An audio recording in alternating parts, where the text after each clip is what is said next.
Wanda Hamidah kritik keras desainer Indonesia yang boyong rombongan ke Paris Fashion Week. Saat ini, gelaran fashion dunia Paris Fashion Week 2022 sedang berlangsung. Sederet desainer dari Indonesia ikut hadir dalam acara tersebut. Para desainer itu membawa nama Indonesia ke kancah internasional dengan produk lokal. Tentu hal tersebut menjadi kebanggaan bagi warga Indonesia. Tapi di balik pujian yang mengalir, para desainer itu juga mendapat kritikan.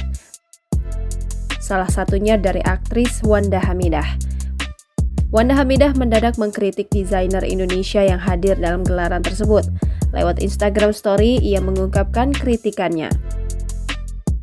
Aktris yang terjun ke dunia politik itu gagal paham dengan desainer Indonesia yang membawa rombongan penonton dari tanah air untuk hadir dalam fashion show Paris Fashion Week.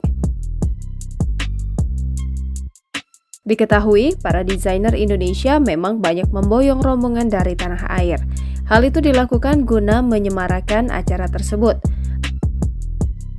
Para artis dan influencer bahkan ikut diajak untuk memeriahkan Paris Fashion Week 2022. Mereka diantaranya Ariel Noah, Keanu Angelo, Marshall Widianto, hingga Riri Virus.